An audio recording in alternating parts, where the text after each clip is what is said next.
의 목적이 무엇인지 곰곰이 생각해 보니까 그 뜻은 나를 힘들게 하는 데 있는 게 아니고 나를 살려주는 데 있고 나를 회복시켜 주는 데 있고 또 우리를 구원하는 공동체를 구원하는 데 있다 라고 하는 그 성경 안의 메시지를 읽을 수가 있습니다.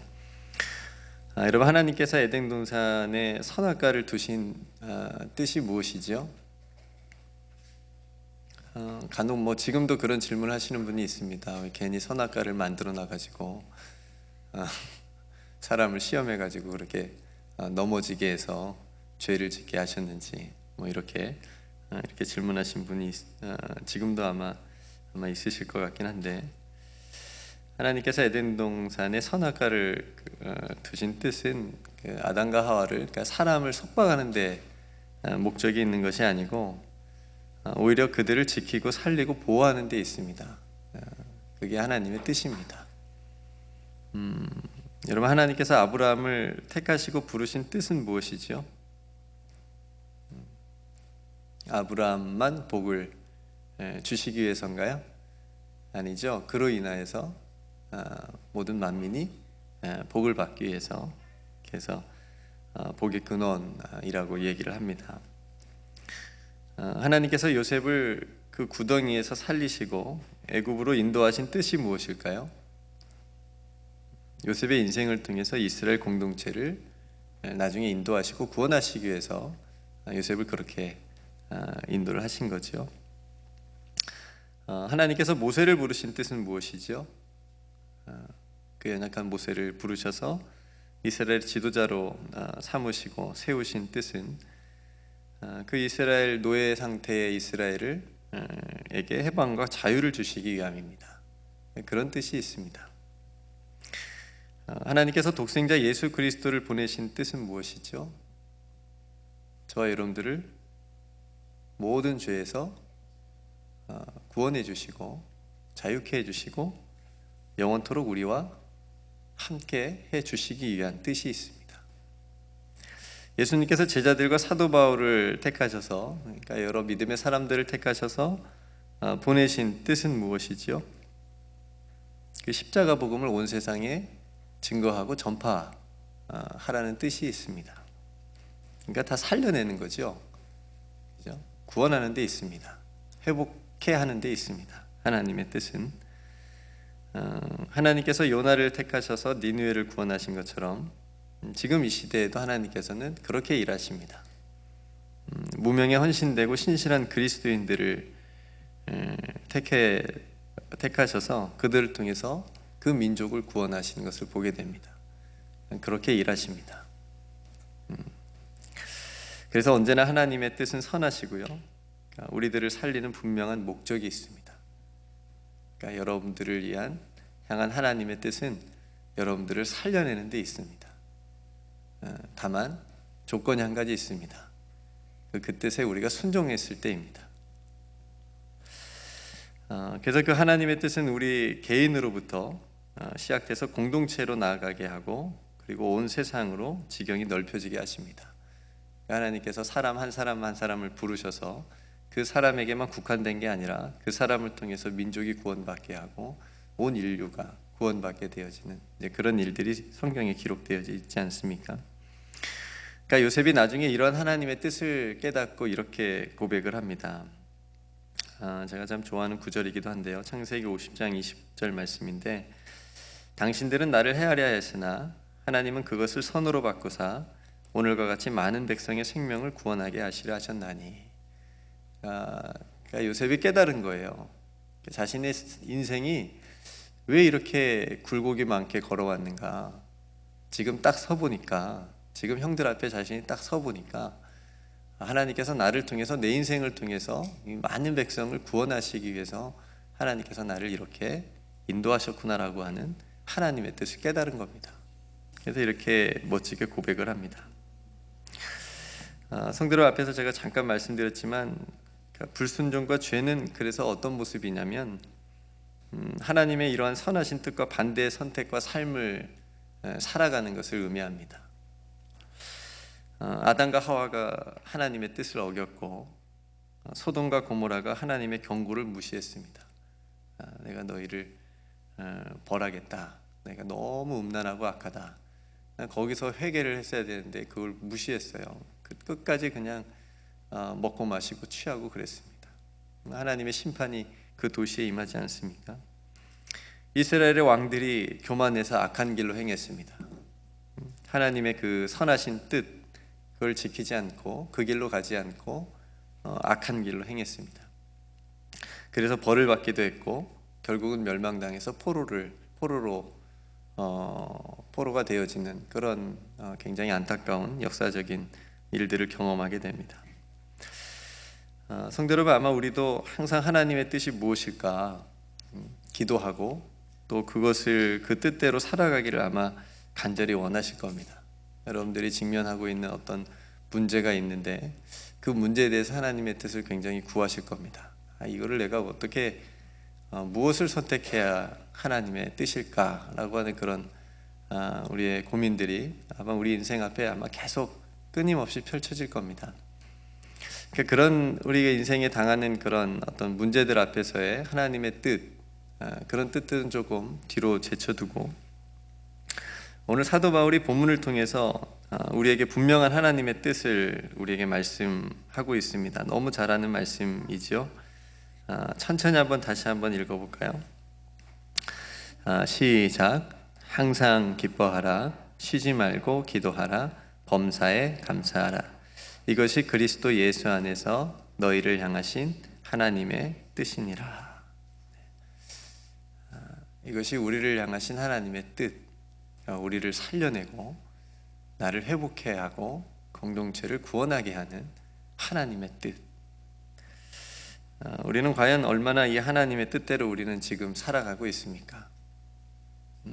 저와 여러분들은 얼마나 오늘 우리에게 주신 이 하나님의 뜻대로 살아가고 있습니까?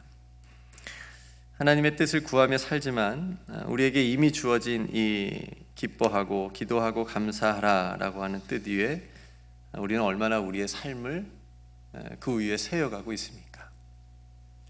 그러니까 다른 뜻, 그러니까 악한 뜻이 아니고 또 다른 우리가 원하는 계획들 안에 그 하나님의 뜻을 또 잡아다가 또 껴넣어서 그것이 마치 하나님의 뜻인 것으로 착각할 때도 참 많고요. 그러니까 우리에게 이미 주신 나를 살려주시는 이 하나님의 뜻이 더 중요한 것인데 이 뜻을 나는 얼마나 마음에 품고 또 살아가고 있는가. 어쩌면 우리들의 신앙과 삶이 흔들릴 때가 있다면 다른 문제가 아니라 그것은 어쩌면 그건 다른 문제가 아니라 이 문제가 아닐까. 이 하나님의 뜻을 우리가 순종하지 못해서 우리의 삶이 흔들리거나 우리의 신앙이 흔들리는 거 아닐까라는 생각을 해보게 됩니다. 여러분, 사도 바울에게 이 말씀이 얼마나 중요했을까요? 사도 바울에게 이 말씀이 얼마나 중요했을까 생각을 해봤습니다. 사도 바울 자신이 그 많은 사역들을 하고 또 사도 바울도 삶의 무게가 굉장히 무거웠겠지요. 얼마나 많은 무게를 짊어졌겠습니까? 많은 사람들에게 복음을 전하고 자신이 세운 교회들의 여러 가지 정말 문제들, 그런 문제들을 마음 쓰고 기도하고, 그러니까 그런 일들, 그런 시간들 속에서 사도 바울이 굉장히 하나님의 뜻이 무엇인지 굉장히 깊이 고민하지 않았겠습니까? 그런 사도 바울을 떠올려 봤습니다. 사도 바울도 사람이니까 흔들렸겠죠. 굉장히 힘들 때도 있었을 겁니다. 굉장히 어려울 때도 있었을 겁니다. 육체적으로 힘들고요, 영적으로도 힘들고요. 그런 이제 고뇌가 로마서에도 많이 기록이 되어져 있는데, 그렇게 흔들리고 때론 어려움 속에 있을 때 자신의 삶을 붙잡아주고 이렇게 세워준 게 뭐냐, 그 선하신 하나님의 뜻이 무엇인지 사도 바울이 발견했다고 봅니다. 그리고 지금 우리에게 전해주고 있습니다. 기뻐하고 기도하고 감사하라. 우리가 아는 대로 데살로니가 교회는 특별히 예수님의 제자 다시 오심, 그러니까 재림을 기다리면서 살아가는 공동체였습니다. 그러니까 그 예수님의 재림을 기다리면서 살아가는데 재림이 지연이 돼요. 또 핍박도 있습니다. 신앙적으로 굉장히 낙심도 되고 또 절망 가운데 그런 힘든 상황 속에서 주시는 메시지인데, 그러니까 이 메시지가 그 당시 성도들에게 어떻게 성도들이 이 말씀을 받아들이고 또 이 말씀을 가지고 자신들을 다시 살려내고 자신들을 다시 자신들의 공동체를 다시 일으켜 세우고 회복시켰을까, 그러니까 그런 생각을 가져봤습니다. 그러니까 좀만 참아라 뭐 이런 게 아니고 항상 기뻐하라, 쉬지 말고 기도하라, 범사에 감사하라. 오늘 이 본문 안에 있는 하나님의 뜻이 오늘 저와 여러분들 각자를 살려내고 우리 공동체를 회복시켜 주시고 또 하나님께서 기뻐하시는 구원의 길 가운데 인도해 주는 귀한 하나님의 뜻인 줄로 믿습니다. 여러분, 먼저 기쁨을 보면요, 기쁨은 우리의 삶을 살리는 하나님의 선물입니다. 기쁨, 우리들의 삶을 살려냅니다. 사도 바울은 기쁨으로 주님께 받은 그 모든 사역을 감당하고 사명자로 살아가는 모습을 보여줬습니다. 그러니까 심지어 감옥 안에서도 하나님을 기쁨으로 찬양하는 모습을 보여줍니다. 그러니까 환경과 여건과 상황이 하나님께서 주신 기쁨을 빼앗아가지 못하도록 딱 지켜냈습니다. 그래서 항상 기뻐할 수 있었고, 감옥 안에서 편지를 쓴 빌립보서 안에도 그 주제가 기쁨입니다. 항상 기뻐하십시오. 기뻐하십시오. 그러니까 그 기쁨이 사도 바울의 그 엄청나게 힘든 상황과 삶을 살려낸 겁니다. 그 마음을 회복시켜 준 겁니다. 예수 그리스도 안에서 복음을 통한 그 기쁨이 사도 바울의 삶을 이끌고 세워줄 수 있는 바탕이 되어준 겁니다. 여러분, 예수님께서도 배척과 배신의 그 어려움 속에서도 하나님의 나라를 막 선포하시잖아요. 그리고 마지막 십자가의 길을 가시기까지 예수님 안에 꽉 차 있었던 것이 하나님의 기쁨이었습니다. 저는 그렇게 믿습니다. 이 기쁨이 없으면 못 가요.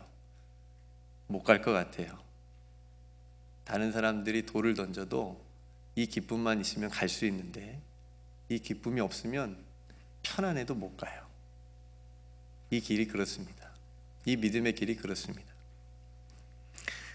요한복음 8장 29절 말씀에 나를 보내신 이가 나와 함께 하시도다. 나는 항상 그가 기뻐하시는 일을 행함으로 나를 혼자 두지 아니하셨느니라. 예수님 안에 예수님의 고백인데 이런 기쁨이 있었던 거예요.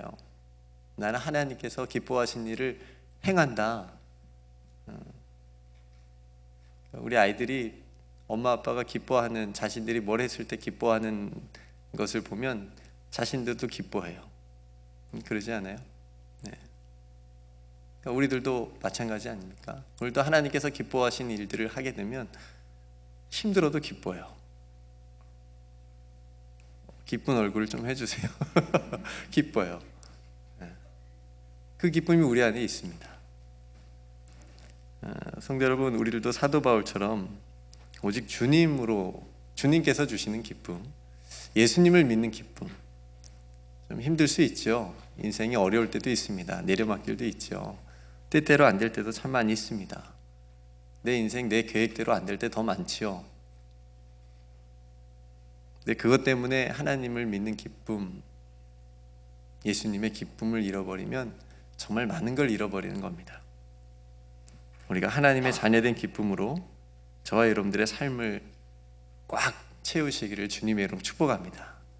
이것을 우리가 붙잡고 있으면, 이 기쁨이 우리의 삶의 바탕에 깔려 있으면 우리는 회복될 수 있고 일어설 수 있습니다.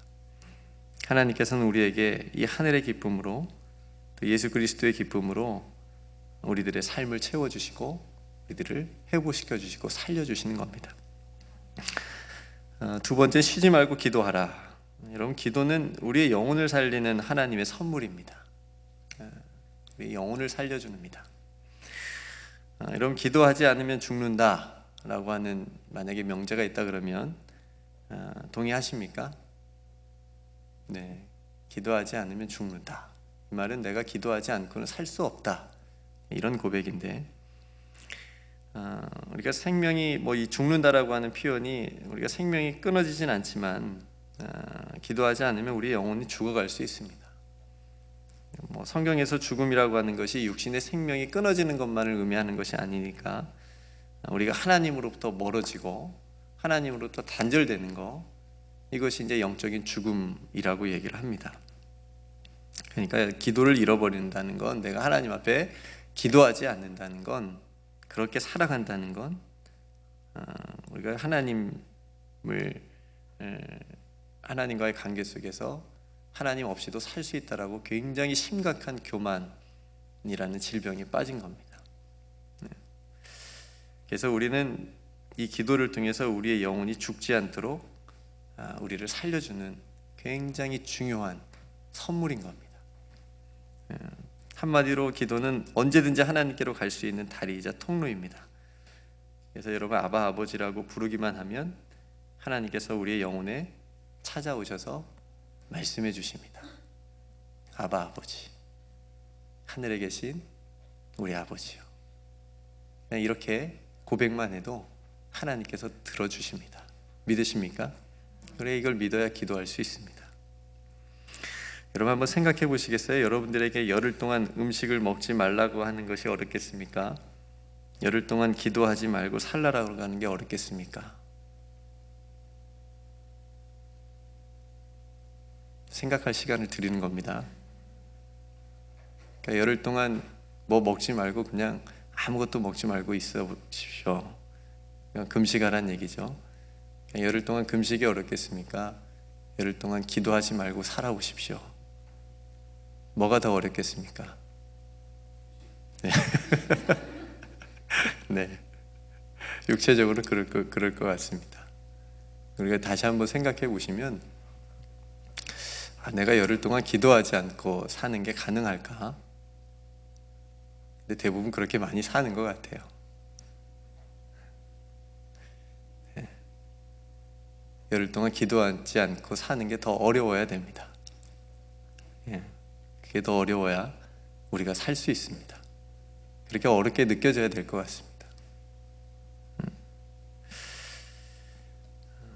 40일 금식 기도와 같이 며칠 동안 작정 기도, 금식 기도하는 것은 우리가 하나님 앞에 우리의 영혼을 살리는 기도가 음식보다 중요하다라고 하는 일종의 신앙 고백이지 않습니까? 그렇죠? 단순히 음식을 굶는 게 못 먹는 게, 안 먹는 게 아니고, 그 행위를 통해서 하나님 앞에 내가 서야 되겠다라고 하는 그런 간절함이 그 속에 담겨져 있는 거니까. 여러분, 그래서 다시 기도로 우리의 영혼을 살려보셨으면 좋겠습니다. 다시 하나님 앞에 무릎 꿇고 하나님의 이름을 부를 때 그 기도가 여러분들의 무너졌던 것, 아팠던 것, 또 힘들었던 것을 하나님께서 만져주시고 회복시켜 주실 줄로 믿습니다. 기도는 우리의 영혼이 하나님의 뜻을 분별하도록 도와줍니다. 그렇죠? 기도해야 됩니다. 기도해야 하나님의 뜻을 알 수 있습니다. 기도하면 하나님께서 하나님의 마음을 우리 가운데 주시고, 또 그 마음으로 하나님의 뜻이 무엇인지 알게 되고 선택할 수 있도록 도와주십니다. 기도하지 않으면 우리 뜻대로 살아가게 됩니다. 기도하지 않고 살면 그냥 내 생각대로, 내 고집대로 살 수 있는 확률이 굉장히 큽니다. 그러니까 기도해야 됩니다. 기도는 우리의 영혼을 살리는 하나님의 선물인 줄로 믿습니다. 마지막으로 감사합니다.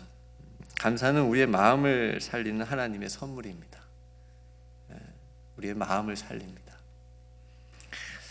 여러분, 지금 무엇에 제일 감사하세요? 지금 뭐가 감사하세요? 60이 넘으신 분들, 여자분 3분이, 그러니까 저희 어머니 또래시죠. 그분들 3분이 이제 어느 사무실 청소를 하시는 일을 하시는데, 그분들이 하시는 말씀이 참 의미 있었습니다. 일을 안 하고 한 달 동안 그냥 집에 있으면 300만 원을 준대요. 근데 일을 하면 500만 원을 준대요. 이성욱 권사님, 어느 편을 선택하시겠습니까? 그분들은 후자를 선택하셨어요. 근데 뭐 좀 일을 하고 500만을 받는 게 낫지 뭐 이제 그런 분도 있었지만, 그 중에 그 한 분이 그런 말씀하셨어요. 자기는 일을 하고 그냥 50만 원을 더 받아도 나는 일을 하겠다. 그러니까 그 뭐 무슨 의미였냐면, 자신이 건강하니까 일을 할 수 있지 않냐, 이 나이에. 자신이 건강하니까 지금 이렇게 일을 할 수 있는 거에 대한 감사가 있었습니다. 그래서 제가 그 말을 굉장히 의미 있게 들었습니다. 감사라고 하는 것, 감사가 우리 마음속에 있으면, 그러니까 물론 우리가 먼저 하나님께 대한 감사가 첫 번째로 있어야 되고, 또 나에게 사랑을 베풀어 준 사람들에 대한 감사, 그러니까 그런 감사가 있으면 우리의 마음과 우리의 삶이 굉장히 쉽게 무너지지 않을 수 있습니다. 네. 쉽게 흔들리지 않을 수 있고, 또 쉽게 이렇게 잘못된 선택이나 판단을 하지 않을 수 있습니다. 근데 이 감사를 잃어버리면 굉장히 쉽게 무너질 수 있습니다. 이스라엘 백성들이 그랬습니다. 홍해를 건너는 감사를 그렇게 잊어버리니까 금방 물이 없다고, 그 많은 물들을 건너왔는데 그 마실 물이 없다고 그냥 원망과 불평이 나왔습니다. 그러니까 감사가 굉장히 마음을 지키는데 굉장히 중요합니다. 사도 바울이 자신을 구원해 주신 것에 대한 감사, 항상 그 감사를 얘기합니다. 편지마다 얘기합니다. 자신을 사도로 택해 주신 것에 대한 감사, 항상 그 감사가 사도 바울이 편지마다 있습니다. 교회와 성도들을 생각할 때마다 감사합니다. 항상 사도 바울의 편지에는 그 감사가 있습니다. 여러분들을 생각할 때마다 내가 하나님 앞에 너무 감사드립니다. 여러분들의 신앙생활을 볼 때마다 물론 마음에 안 든 것도 있었지만, 문제가 있는 것도 있었지만, 그래도 감사합니다. 이런 감사가 있었습니다. 그래서 사도 바울의 서신들을 보면 찬양과 감사가 제일 처음에 나옵니다. 하나님 앞에 찬양으로 영광 돌리고 그 다음에 감사가 나옵니다. 그리고 성도들에게도 꼭 하나님께 감사하라고 권면을 합니다. 여러분, 감사는 은혜를 아는 겁니다. 은혜를 아는 것. 저와 여러분들이 하나님의 은혜를 알게 되고, 우리가 지금껏 그냥 산 게 아니잖아요. 우리를 위해서 기도해 준 사람들, 나의 신앙이 이렇게 자라도록 나를 위해서 헌신해 준 사람들, 나에게 사랑을 베풀어 주신 사람들, 그 수많은 사람들의 기도와 그 사랑을 통해서 우리가 지금 이렇게 살아가고 있습니다. 그 사람들에 대한 감사, 그 고마움을 잊지 않는 것, 이것이 굉장히 중요합니다. 골로새 성도들에게 이렇게 권면을 한 적이 있습니다. 믿음에 굳게 서서 감사함을 넘치게 하라. 저도 동일하게 여러분들에게 권면드리고 싶습니다. 성도 여러분, 믿음에 굳게 서서 여러분들의 마음에 감사함이 넘치게 하시기를 주님의 이름 축복합니다. 빌립보 성도들에게는 이렇게 권면했습니다. 아무것도 염려하지 말고 다만 모든 일에 기도와 간구로 너희 구할 것을 무엇으로 하나님께 아뢰라고요? 감사함으로. 하나님, 감사합니다. 먼저 이렇게 감사함으로 하나님께 아뢰면 하나님께서 우리의 마음과 생각을 지켜주시겠다. 이게 응답입니다. 이게 응답이에요. 하나님께서 우리의 마음과 생각을 지켜주신 것이 응답입니다. 내 마음과 생각을 지켜주셔서 하나님의 선하신 뜻대로 살아가게 하는 것이 응답입니다. 그래서 감사라고 얘기합니다. 감사는 환경이 어려워도 문제와 어려움을 작게 보게 만들어줍니다. 근데 감사가 없으면 굉장히 크게 보입니다. 내가 당하는 어려움이, 우리 집에 생긴 이 어려움이, 내 인생에 생긴 이 어려움이 굉장히 크게 보입니다. 세상 끝날 것처럼 그런 얼굴이 됩니다. 근데 감사가 있으면, 감사가 조금이라도 있으면 그 감사 때문에 회복하게 될 줄로 믿습니다. 그걸 붙잡으십시오. 그 감사를 붙잡읍시다. 하나님과 우리 각자에게 사랑을 베풀어준 이웃들에 대한 감사가 저와 여러분들의 마음을 지켜주고 살려내고 회복시켜 주실 줄로 믿습니다. 여러분, 이 기쁨과 기도와 감사는 마지막에 오늘 말씀해 주신 것처럼 그리스도 예수 안에서, 그리스도 예수 안에서 이루어져야 된다는 것을 마지막에 말씀해 주고 있습니다. 오늘 말씀을 정리하겠습니다. 성도 여러분, 예수 그리스도 안에서 하나님께서 주신 기쁨으로 혹 우리의 이민자의 삶에 지치고 힘든 저와 여러분들의 삶을 살려낼 수 있기를 주님의 이름 축복합니다. 예수 그리스도 안에서 하나님께 드리는 기도를 통해서 저와 여러분들의 영혼이 독수리 날개치며 올라간 것 같은 새 힘을 하나님께서 주심으로 그 힘으로 살아가실 수 있기를 주님의 이름으로 축복합니다. 예수 그리스도 안에서 하나님께 드리는 감사를 통해서 낙심과 실망의 자리에 있는 우리들의 마음이 일으켜 세워지고 회복되어지게 될 줄로 믿습니다. 그러니 사랑하는 성도 여러분, 오늘 주님의 이름으로 마지막으로 다시 한번 권면드립니다. 예수 그리스도 안에서 항상 기뻐하십시오. 예수 그리스도 안에서 쉬지 말고 기도하십시오. 예수 그리스도 안에서 모든 일에 감사하십시오.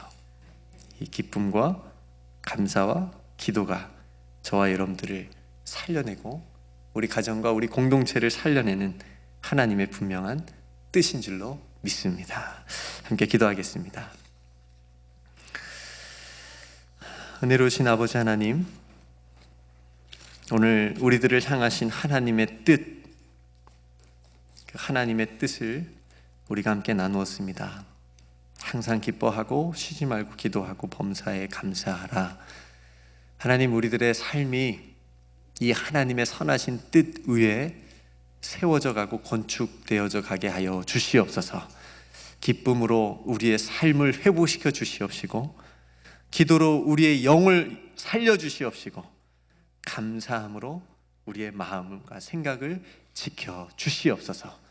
그래서 무너지지 않게 하여 주시옵시고, 예수 그리스도로 바라보며 살아갈 수 있는 우리 모든 성도들의 삶과 가정, 그리고 우리 교회가 되게 하여 주시옵소서.